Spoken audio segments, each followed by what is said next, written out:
vamos iniciar essa série de conferências sobre a revolução cultural dentro da igreja. Bom, como é que nós poderíamos descrever esta série de palestras que vocês irão assistir? Nós poderíamos dar a elas o nome de revolução cultural dentro da igreja. Mas, para que você identifique de forma mais clara do que é que se trata, talvez seja interessante nós olharmos para tudo o que eu irei dizer nestes dias como sendo um estudo sistemático das raízes da teologia da libertação e da sua atuação dentro da Igreja Católica. Então, assim, porque quando nós falamos em revolução cultural, parece uma coisa um pouco distante do nosso mundo, da nossa realidade eclesial. Quando nós falamos de teologia da libertação, já soa um pouco mais familiar, um pouco mais do nosso dia a dia. E, como reflexão teológica, né, nós gostaríamos realmente de ver o que é que está acontecendo com a teologia. Ou seja, olhar para a revolução dentro da igreja é olhar de que forma o pensamento revolucionário está influenciando a nossa forma de pensar a teologia, pensar Deus, pensar a igreja, pensar o sacerdócio e realmente estruturar nossa vida eclesial. Né? Então, um pouco é esse panorama. E é claro, para nós chegarmos lá na teologia, nós vamos ter que partir sempre da filosofia. Então, essas primeiras palestras vão ser mais filosóficas do que teológicas. Mas nós iremos chegar na teologia. Mas é necessário saber as raízes, né, do movimento revolucionário cultural que está plenamente, nós iremos ver, plenamente instalado na igreja. As pessoas, quando a gente fala de teologia da libertação, as pessoas ficam um pouco assustadas e dizem assim, mas isso ainda existe? Não é? Não se fala mais de teologia da libertação. Se vocês notarem, de uma forma geral, essa palavra teologia da libertação não aparece mais no dia a dia. Mas é que, de fato, a água realmente não é vista pelo peixe.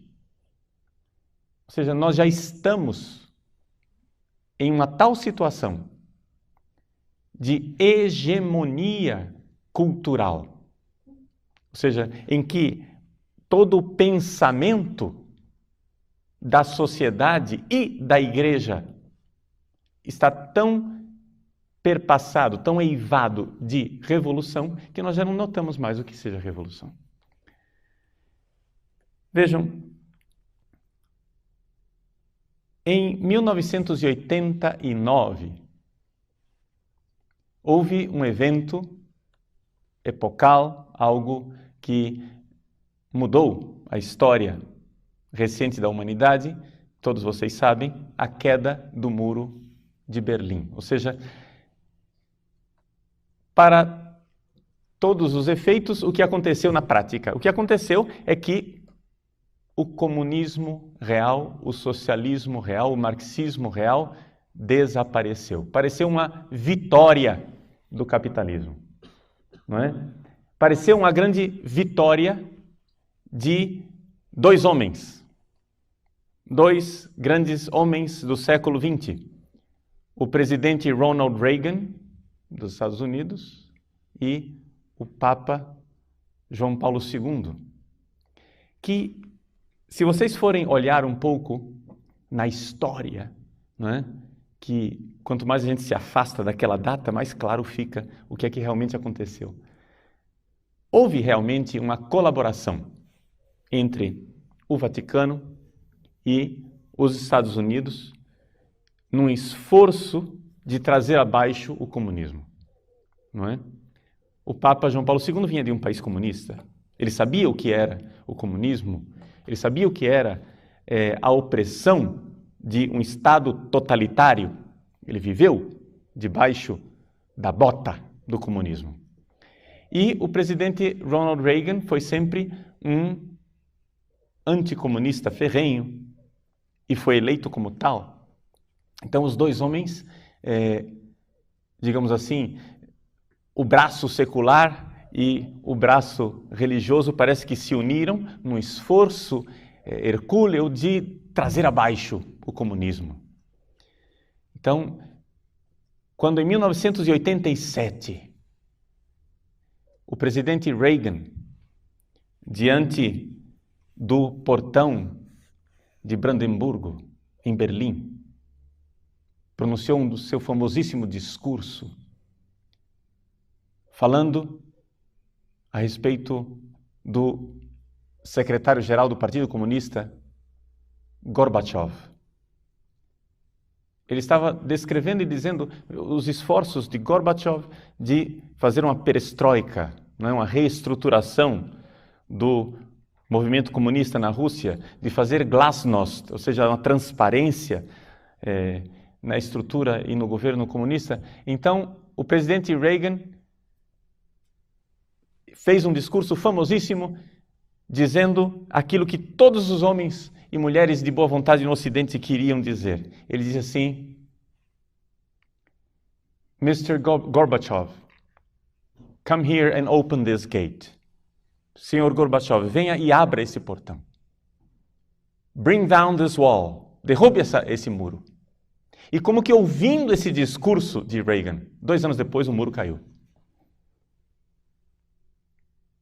Parecia um grande triunfo do capitalismo, um grande triunfo, portanto, dos valores tradicionais do Ocidente, um grande triunfo da luta do Papa João Paulo II para fazer com que o comunismo caísse na sua terra e em outros lugares. Quando João Paulo II, porém, foi visitar Cuba, um jornalista perguntou a Fidel Castro como ele se sentia recebendo em Cuba o homem que havia causado a queda do comunismo. Fidel Castro respondeu candidamente, dizendo: eu não desprezaria assim Mikhail Gorbachev. Ou seja, quem derrubou o comunismo não foi Reagan, não foi o Papa João Paulo II. Quem derrubou o comunismo foi o próprio comunismo. E hoje, cada vez mais, isso se torna claro e evidente que a coisa foi de caso pensado.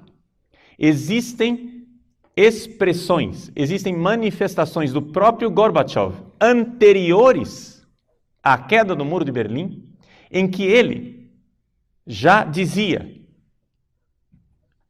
e os próprios comunistas já previam, que seria necessário promover uma aparente morte do comunismo para que o espírito e o ideal comunista se alastrasse no Ocidente. Ou seja, os próprios comunistas compreendiam que havia uma espécie de queda de braço e que se as coisas continuassem daquela forma, o comunismo iria perder. Ou seja, havia uma guerra armamentista. Os Estados Unidos estavam vencendo a corrida armamentista. Ou seja, os Estados Unidos tinham armas muito mais potentes, tecnologicamente mais desenvolvidas e estavam numa situação muito melhor do que a União Soviética. Os Estados Unidos, dentro da Guerra Fria, estava vencendo a Guerra Fria. Estava vencendo a batalha militar. Mas os comunistas não estavam mais fixados numa batalha militar. Já há décadas que os comunistas já haviam percebido que o caminho não era o caminho militar, o caminho era o caminho cultural. Como é que surgiu isso? Como é que se deu esta passagem, esse triunfo de uma linha que originalmente parecia heterodoxa do comunismo? Ou seja, só para aqueles que não não estão habituados, né, com a história recente do século XX, o que é que nós tínhamos? Vamos voltar, né, um pouco para o século XIX. Vamos começar, né, para que vocês saibam as raízes distantes, e aí vamos trazendo essa ideia para você acompanhar um pouco da história. Todo mundo já ouviu falar de Karl Marx. E qual é a ideia de Karl Marx? A ideia de Karl Marx é a seguinte. Vamos tentar resumir o marxismo em breves pinceladas. A sociedade que está aí é uma sociedade injusta que explora o trabalhador. O trabalhador, para Marx, ele chama com o nome de proletariado, os proletários. E é necessário que nós, através de um método revolucionário, e revolução para Marx, muito claramente é revolução armada, é necessário que através de uma revolução, nós, classe trabalhadora, tomemos posse do governo para implantar uma ditadura do proletariado. Através de uma luta de classes, o proletariado vai à posse, não é, dos meios de produção, do governo, etc. E então, quando os trabalhadores tomarem posse, eles implantarão uma ditadura, e esta ditadura será simplesmente uma ponte, uma passagem, um momento temporário para uma sociedade que no final será justa, sem classes e, no fim das contas, sem governo. Ou seja, o ideal de Marx é, em palavras pobres, implantar aqui na Terra um paraíso. Implantar aqui na Terra, aqui neste mundo, uma sociedade justa, perfeita. E como é que ele irá fazer isto? Pelo poder criativo do mal. Aqui é que está a perversão marxista na sua raiz mais absurda. Ou seja, Marx é somente o secretário. Satanás, na verdade, é Hegel. Entende? Marx é somente o porta-voz. A força criativa do mal, a força criativa do negativo.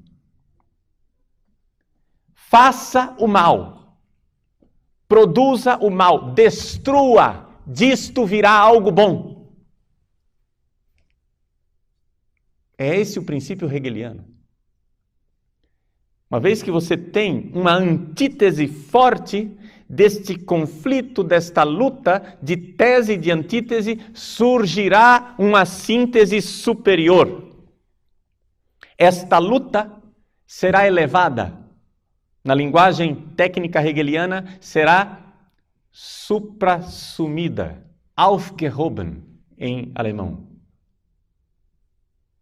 Vai ser levada para cima. Então, num conflito, num duelo de vida e de morte, mors et vita duello conflixerunt mirando, diz o Victime Pascalis.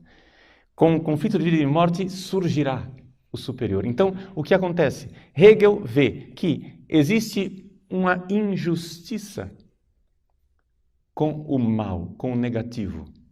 Que o negativo foi demonizado, foi exorcizado de nossas vidas. E, na verdade, quando você exorciza e retira o negativo da vida das pessoas, o que é que você está criando? Você está criando um imobilismo, uma falta de vitalidade. Então, Hegel traz para dentro da filosofia aquilo que já era enxergado, já era visto pela arte, pelo romance, pelos satanistas. Se vocês forem ler o Fausto de Goethe, já ouviram falar de Goethe, né? Fausto, a peça de teatro. Numa das cenas iniciais, Mefistófeles, o demônio, aparece para Fausto e se identifica. Ele quer saber quem é você, o demônio, Satanás. E ele diz: eu sou aquela força do mal que sempre produz vida. Compreende isso? O mal produz vida. Pelo menos é isso que o mal diz de si. Não estou dizendo que isso seja verdade. Estou dizendo que essa é a propaganda que ele faz de si. Ou seja, existe criatividade no mal, existe vitalidade no mal. Você dê asa à maldade e vai acontecer algo de bom. Hegel coloca isso na filosofia, na sua dialética. Marx leva isto à prática, à praxis. Marx passa da teoria hegeliana para a praxis. Uma praxis política em que matar, destruir, hostilizar a civilização, trazer abaixo a ordem, irá produzir uma ordem superior. Este é o princípio que vocês não devem se esquecer, porque ele governa a vida de muitos sacerdotes e, permitam-me dizer, até mesmo bispos dentro da Igreja Católica hoje. Não que eles tenham estudado isso, gente, porque isso daqui, deixa eu dizer para vocês, qual é a missão da vida do Padre Paulo Ricardo? É colocar notas de rodapé naquilo que todo mundo faz automaticamente sem saber de onde vem, entendeu? Eu só quero dizer para você o seguinte: ouvindo essa série de palestras, no final dessa série de palestras você vai ter uma decisão. Eu não vim aqui fazer sua cabeça. Depois dessa série de palestras você vai ter que decidir se você será um bom teólogo da libertação competente, sabendo todo o trabalho de destruição que você tem que fazer dentro da igreja, ou se você será um bom sacerdote fiel ao Papa, à tradição da igreja. Eu não vou fazer sua cabeça. Essas palestras você pode usá-las de duas formas diferentes. Você pode usá-las para o bem, sabendo a maldade que você deve evitar. Você pode usá-las também para o mal, sabendo que eu vou dar a você uma cartilha de como ser um bom marxista, um bom teólogo da libertação e como destruir a Igreja Católica. Vou ensinar as duas coisas. Entende? Você não está aqui para um padre fazer uma lavagem cerebral em você. Você será um homem livre, terrivelmente livre, dramaticamente livre, perigosamente livre. Mas é preciso que você, desde o início, enxergue isto, para que você saiba distinguir em que time aquela pessoa está jogando. Dentro dessa história da revolução cultural dentro da igreja, dentro da história da teologia da libertação dentro da igreja, o que vocês têm que entender, meus queridos, é o seguinte: nunca julguem uma pessoa pela propaganda que ela faz de si mesma. Não julguem o Padre Paulo Ricardo pelo que ele diz de si. É claro que as pessoas vão sempre falar coisas boas de si mesmos. Entendeu? Eu não vou chegar aqui e começar a falar mal de mim. Eu vou fazer propaganda daquilo que eu estou dizendo, senão eu não gostaria que você, assim, eu gostaria que você abraçasse o que eu estou dizendo. Se eu estou aqui é para convencer você. Entende? Eu não estou aqui dizendo, olha, eu não quero que você jogue no meu time, eu não quero que você se convença do que eu estou dizendo. É evidente que se eu estou aqui, eu estou porque eu tenho uma opinião, eu estou muito convencido de que esta opinião é o caminho correto. Eu, admiravelmente, estou sempre de acordo comigo. e gostaria de ensinar vocês e gostaria que você estivesse de acordo comigo. Mas eu não vou lavar a sua cabeça. Entende isso? Você será livre. É evidente que eu quero mudar a sua cabeça. Então, cuidado. Eu vim aqui para mudar a sua cabeça. Eu vim aqui para convencer você. Mas, ao mesmo tempo, eu gostaria que você entendesse que você sempre será colocado diante de dois caminhos que você deverá escolher. E você é livre. Nunca julguem uma pessoa pelo que ela diz de si mesma. Como é que eu devo julgar uma pessoa? Julgue uma pessoa olhando para o que é que ela combate. Esse é o verdadeiro julgamento. Se um sujeito chega aqui e diz, eu sou a favor dos pobres, eu gosto dos pobres, como é que você vai saber se essa pessoa é uma pessoa boa ou uma pessoa má? Também a Madre Teresa de Calcutá amava os pobres, mas ela não era da teologia da libertação.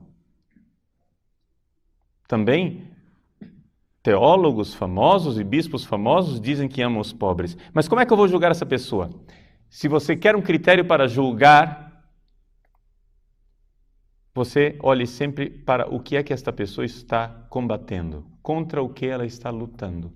Quando de repente você vê uma pessoa que diz, eu amo os pobres, eu amo a justiça social, eu amo tudo aquilo que é o Evangelho, o Reino de Deus, Jesus, etc. e tal, tudo bem. Até agora ele disse o que ele ama. Isso não significa nada, porque isso pode ser mera propaganda. O que você tem que perguntar é o que é que essa pessoa está combatendo.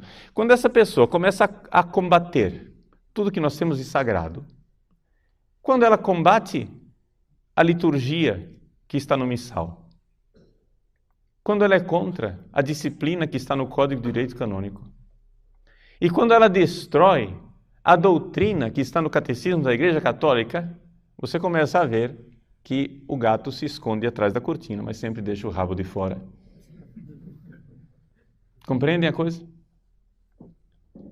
Porque como é que pode ser uma pessoa tão boa, que ama as coisas de Jesus, mas quando na sua diocese ou na sua paróquia fazem uma missa de zumbi, trazendo a mãe de santo para o altar, oferecendo pipoca, charuto e pinga, fazendo danças de candomblé na frente do altar. E essa pessoa não combate isso, muito pelo contrário. Você chega e diz, escuta, pelo amor de Deus, vamos acabar com isso. Olha que escândalo, essa missa profanou a Eucaristia, isso foi uma profanação da Eucaristia. Diz, não, nós temos que ser tolerantes, é a diversidade cultural, nós temos que ter inculturação.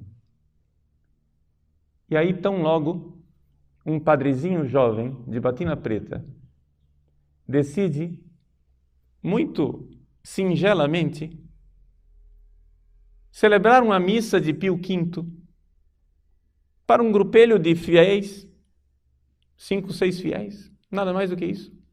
Esta pessoa desaba contra este pobre sacerdote, como se ele estivesse cometendo um crime de lesa majestade. E como se estivesse fazendo a maior profanação eucarística da história da igreja. Ameaçando suspensão, transferência e todo tipo de punição, porque o sujeito cometeu o crime de querer celebrar a missa que a igreja celebrou durante 5 séculos e que santificou tantos homens. Vejam, para dizer bem claro para vocês, eu não acho que celebrar a missa de Pio V seja a solução dos nossos problemas eclesiais, entende? Eu, como todos vocês, celebro diariamente a missa de Paulo VI, muito tranquilamente. Mas só exemplificando como é possível que um sujeito que diz que ama a Deus, que serve a igreja, desata toda a fúria infernal contra uma coisa santa como é a missa de Pio V, mas permanece como impávido colosso diante de uma profanação como é uma missa de zumbi.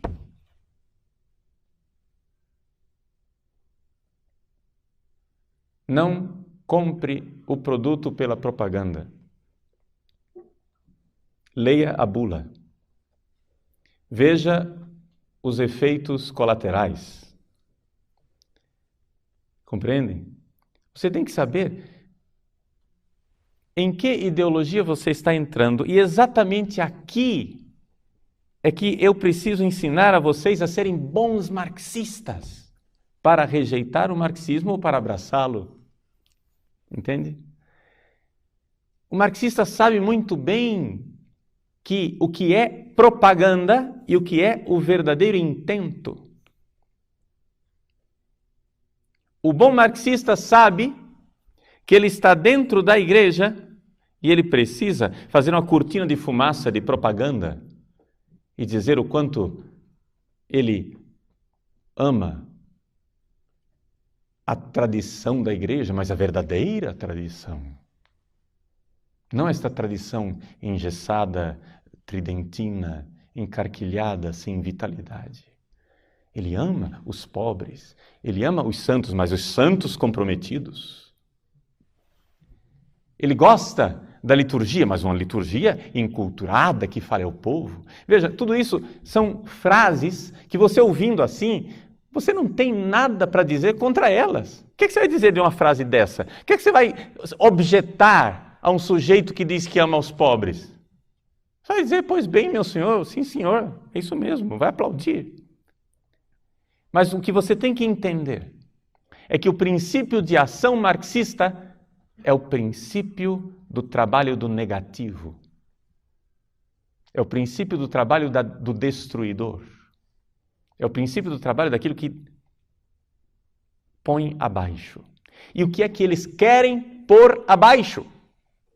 Muito bem. O Papa Bento XVI recentemente esteve no seu país, na Alemanha.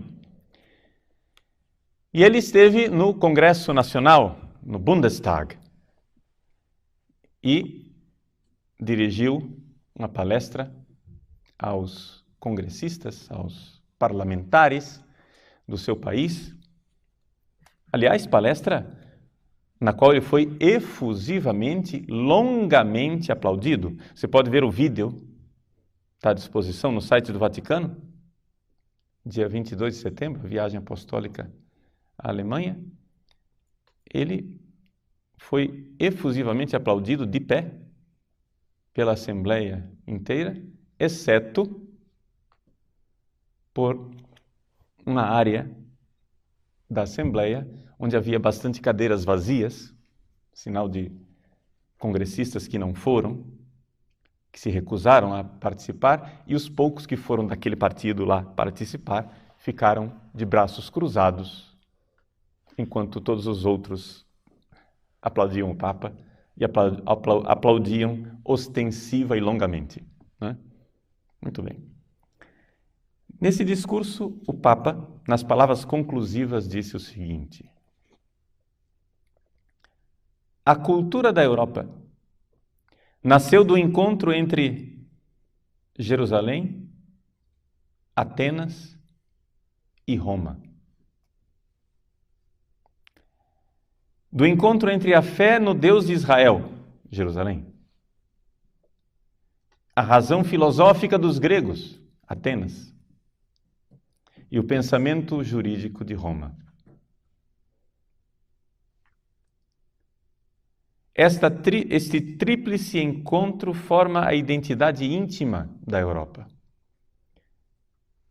Na consciência da responsabilidade do homem diante de Deus e no reconhecimento de sua dignidade inviolável do homem, de cada homem, este encontro fixou critérios do direito, cuja defesa é nossa tarefa neste momento histórico.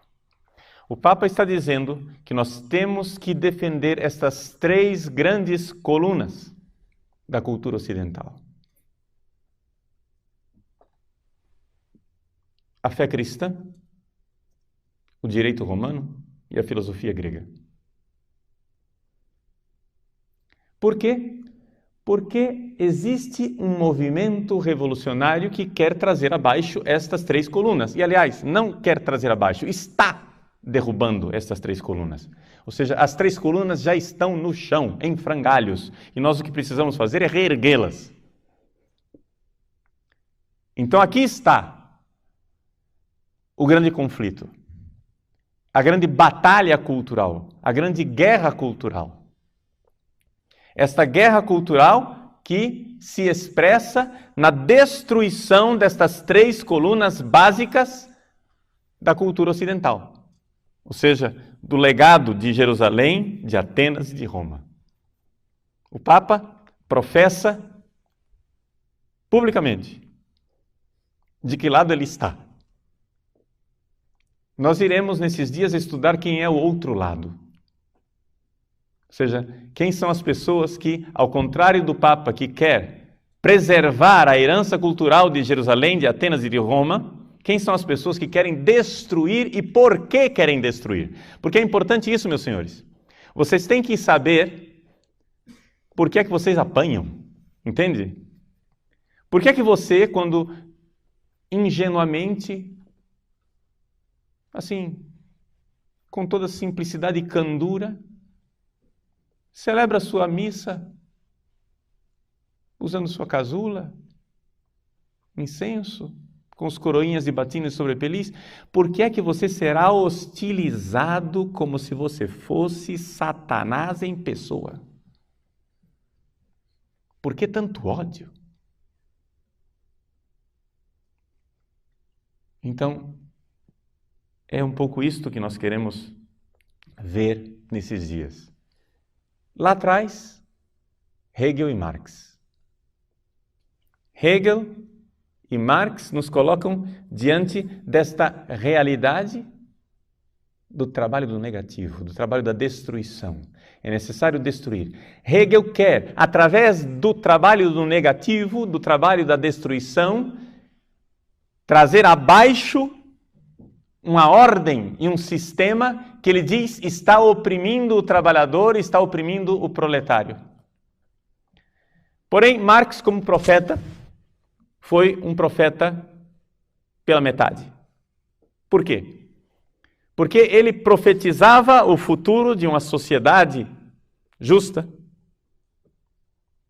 sem classes, aliás, sem governo, perfeita, o paraíso aqui na Terra.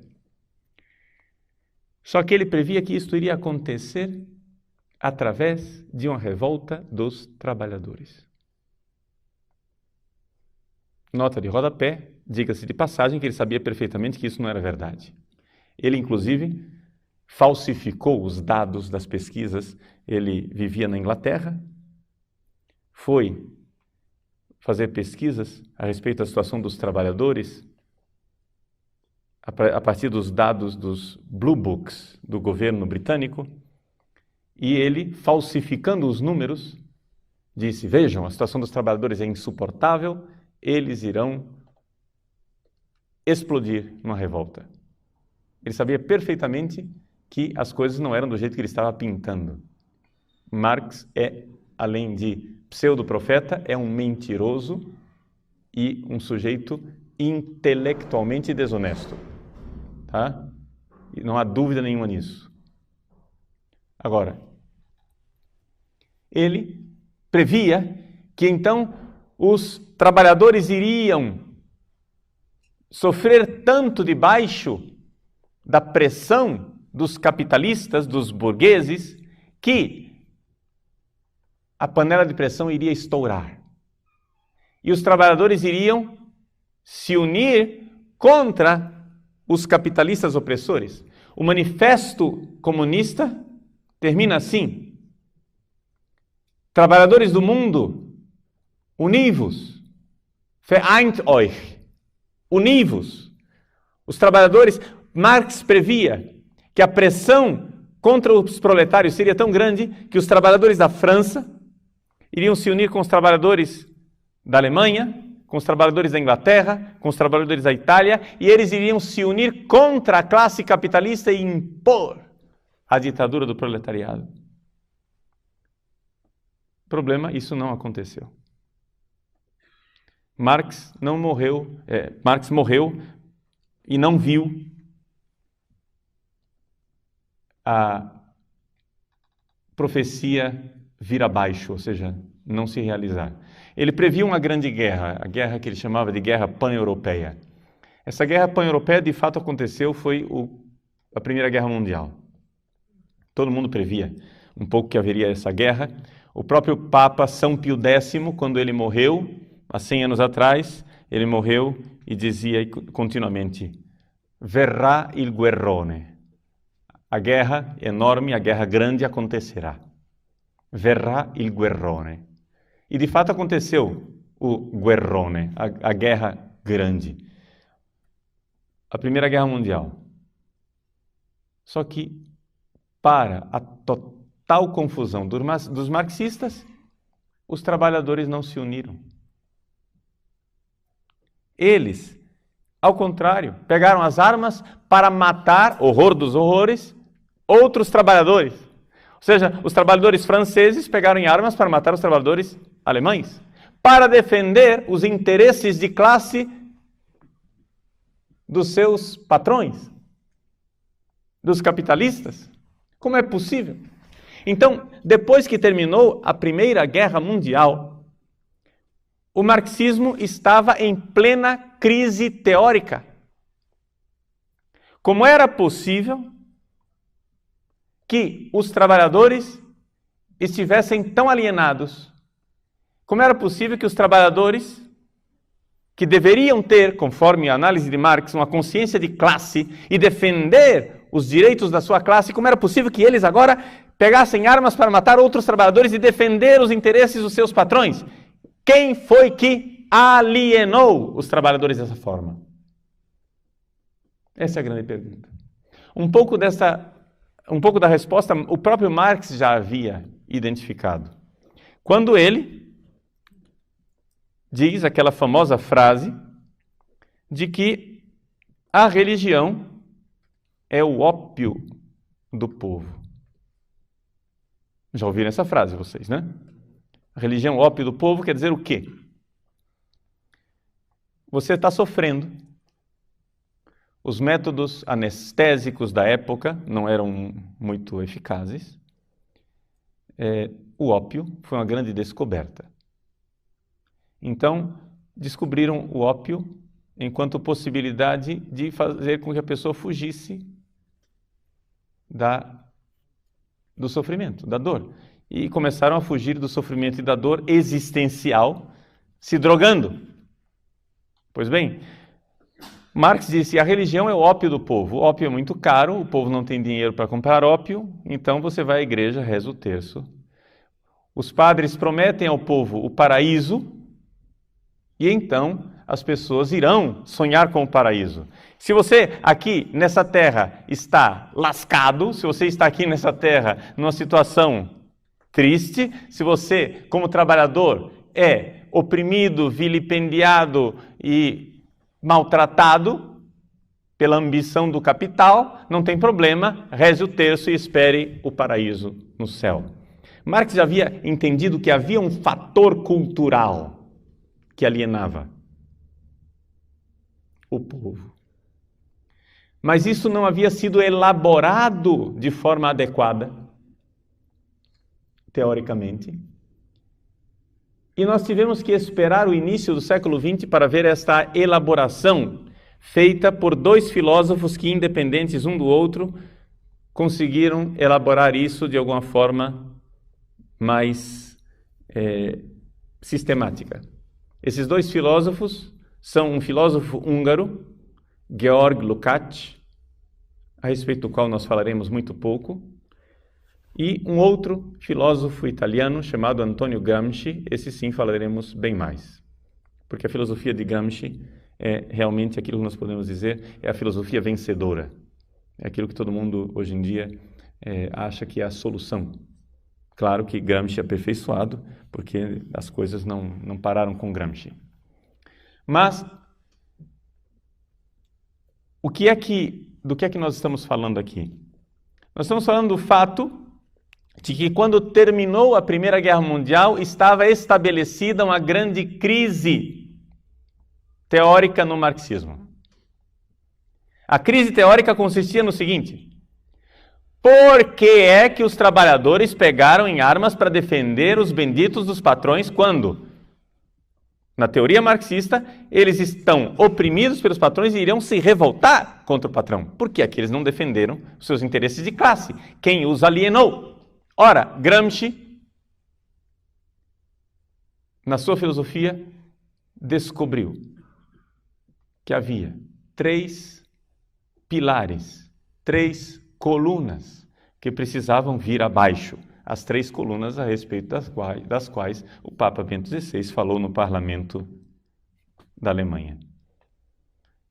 A religião cristã e judaica, ou, para aquilo que interessava a Gramsci, a ética judaico-cristã, a filosofia grega e o direito romano. Para Gramsci e para os marxistas, chamados marxistas culturais, essas 3 realidades são uma espécie de poção mágica venenosa que aliena as pessoas e que impede os trabalhadores de lutarem de forma revolucionária. Vejam,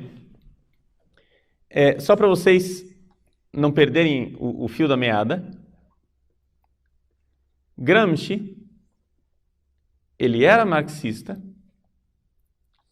e ele, durante a década de 20, esteve na União Soviética. A União Soviética era um Estado que estava sendo implantado naquele momento. Vocês sabem que os bolcheviques vieram ao poder em outubro de 1917. Na década de 20, Lenin, no início da década de 20, Lenin estava estabelecendo as bases do Estado soviético. Mas Gramsci estava lá na Rússia, na União Soviética, quando então Lenin morreu. Quando Lenin morreu, Stalin tomou as rédeas do partido e começou a fazer um expurgo, uma limpeza geral, e começou a mandar matar todos os dissidentes do Partido Comunista, entre os quais, vocês sabem muito bem, viria a morrer depois o Trotsky, né? Seria morto, ou seja, ninguém matou mais comunista na história da humanidade que os próprios comunistas, tá? Para vocês entenderem isso. Comunista é um sujeito que não aceita muita dissidência. Eles se unem enquanto estão lutando. Quando eles chegam ao poder, começam a eliminar os adversários internos do partido. Então, o que acontece? O Stalin começou a fazer uma limpeza. E o clima de terror que havia na União Soviética era tal que, por exemplo, vocês terem ideia, quando Stalin chegava numa reunião do Comitê Central do Partido, as pessoas começavam a aplaudir e ninguém parava de aplaudir com medo de ser o primeiro a parar de aplaudir. Aqueles aplausos duravam uma eternidade. Para vocês entenderem o clima de terror que havia dentro do próprio Partido Comunista. Esse é o tipo de situação. Todo mundo aplaudindo lá o cara e ninguém parava. Quem vai parar de... Para você primeiro, eu não. Não, porque ele está olhando. Continua aplaudindo, sorria. Mas escuta, ninguém vai desistir? Não, já estou com a mão doendo, não tem problema, continua, sorri. Entende? Por quê? Porque o sujeito era um carniceiro. Mandava matar mesmo. Ele mesmo dizia, não é possível fazer um omelete sem quebrar os ovos. Ou seja, é necessário matar. É a força do negativo. Compreendem isso? A força do negativo. Destrua. Odeie. Ponha abaixo. surgirá o paraíso. Vejam que existe algo de satânico nesse tipo de pensamento. Odeie e virá o bem. Mate e virá a vida. Crie o caos e virá a ordem. Como é possível crer nisso? E, no entanto, eles creem. E, no entanto, há pessoas dentro da igreja que fizeram disso um estilo de vida. Um estilo de vida. Que creem profundamente que quanto mais elas forem devassas, quanto mais elas profanarem o celibato, quanto mais elas conseguirem destruir a sexualidade e a moral tradicional, mais elas estão promovendo o amor. Existem pessoas dentro da igreja que creem que quanto elas mais caluniarem, quanto elas mais destruírem a carreira dos outros, quanto mais elas armarem cama de gato para os outros, quanto mais elas forem cruéis, verdadeiros, caluniadores, usando todo tipo de mesquinharia política, todo tipo de desonestidade, elas creem que estão implantando o reino de Deus. Existem pessoas que pensam assim. Existem pessoas que pensam que quanto mais elas criam desordem e profanam o que há de sagrado, elas estão promovendo a causa de Deus. Pode ser que essas pessoas nunca tenham lido Marx, Lenin e Stalin, mas elas vivem desta apostila, desse pensamento, desta mentalidade, deste frônema, dizem os gregos. É uma forma de pensar.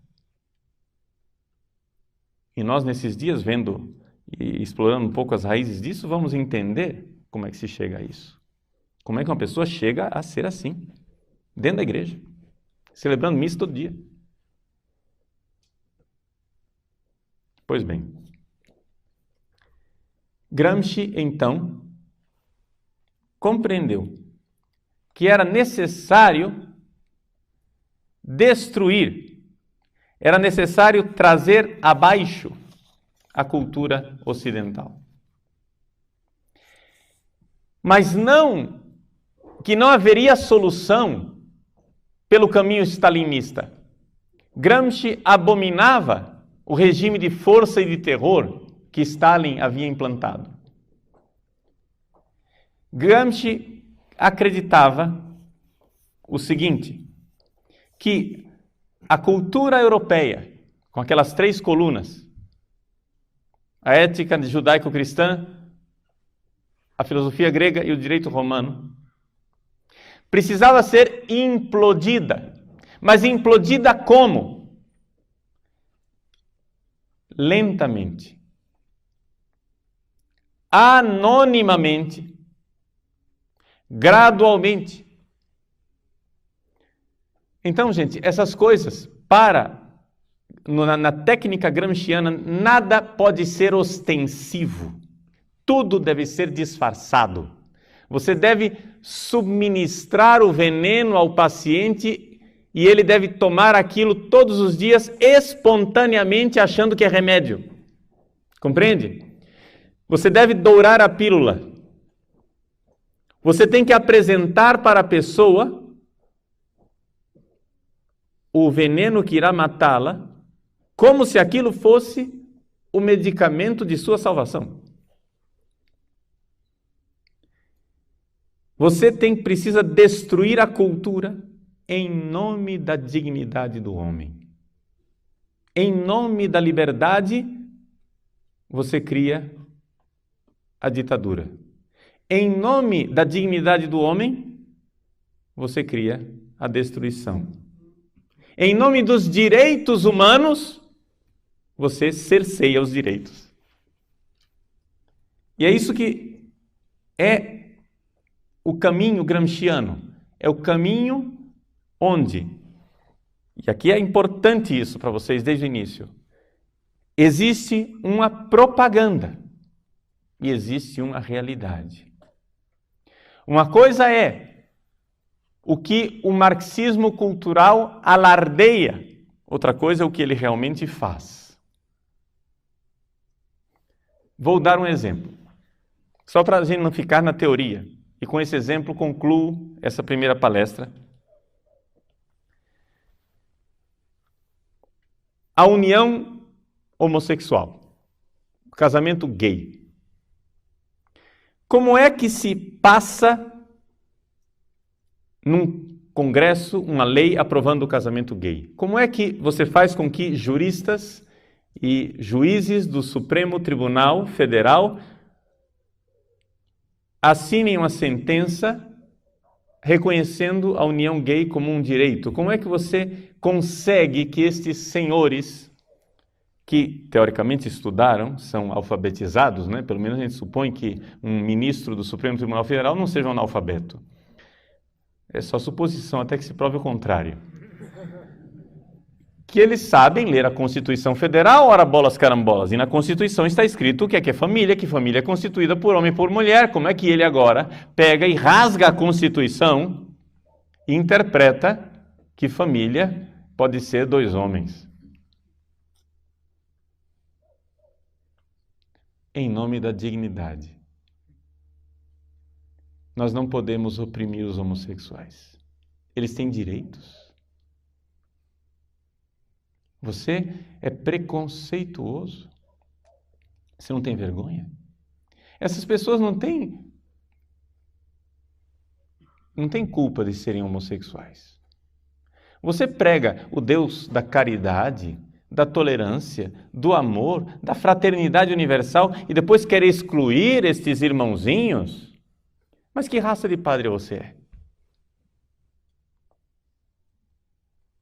Esta é a propaganda.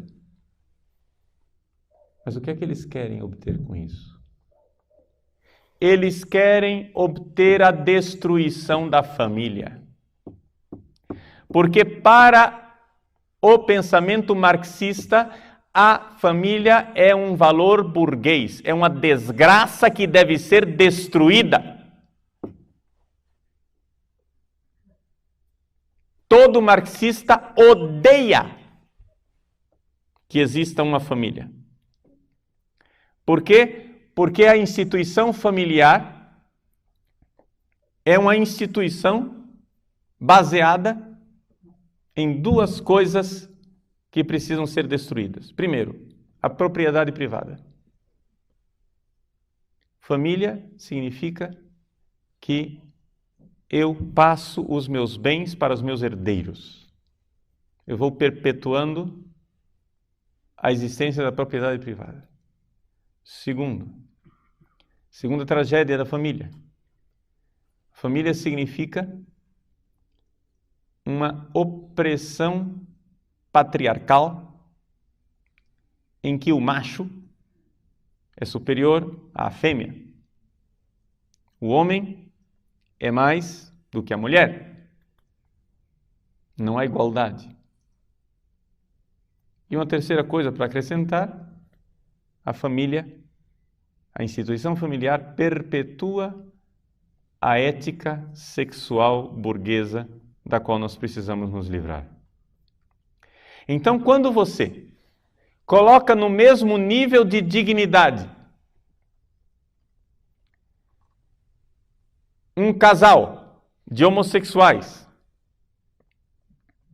que claramente estão violando a ética burguesa cristã. Quando eu digo ética burguesa, vocês, nota de rodapé, leem moral judaico-cristã, que é a nossa, tá? Ética burguesa, semo nós, tá? É nós no pedaço. Ok? Então, 2 homens juntos estão violando a ética burguesa. 2 homens juntos estão violando o patriarcalismo machista, chauvinista ocidental. 2 homens juntos estão violando a perpetuação da transmissão da propriedade privada, porque, não sei se vocês já notaram, homens não produzem filhos. Não há herdeiros. Não há herdeiros. O que é que eles querem? A propaganda é a dignidade do gay. Mas não existe movimento político-cultural na história da humanidade que tenha matado mais homossexuais do que o comunismo. Perguntem aos cubanos quantos homossexuais foram levados ao paredão para serem fuzilados. Perguntem na antiga soviética quantos homossexuais foram levados aos gulag, aos campos de trabalho forçado.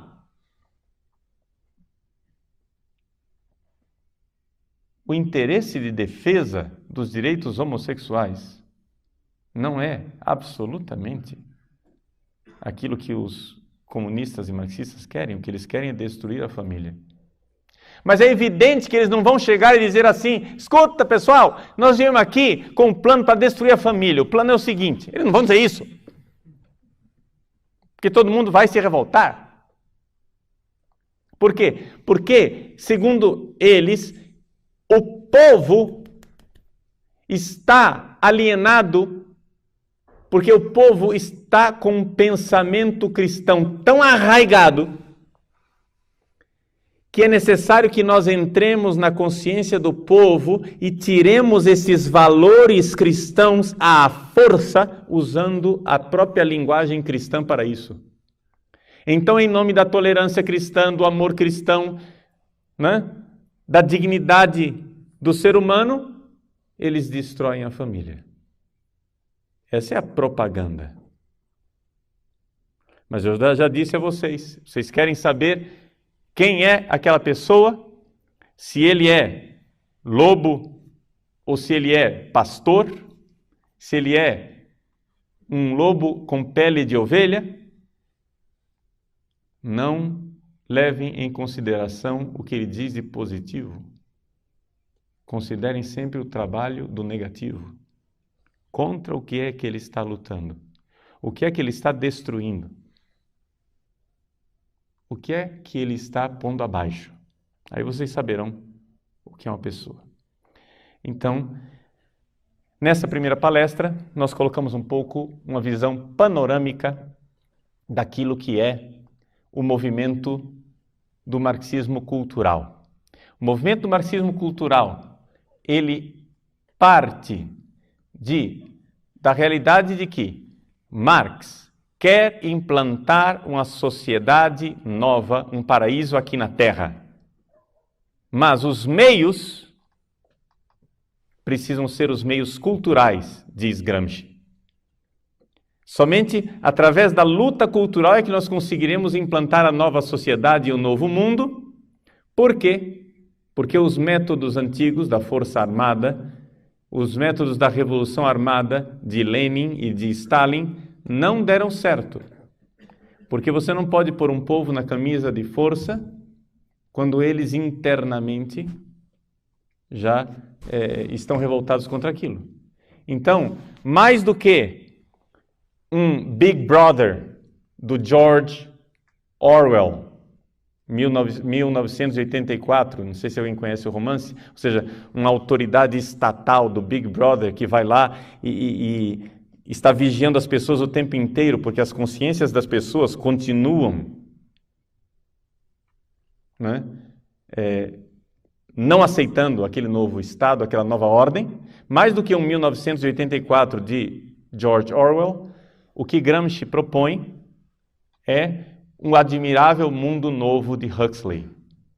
Ou seja, as pessoas mudam por dentro.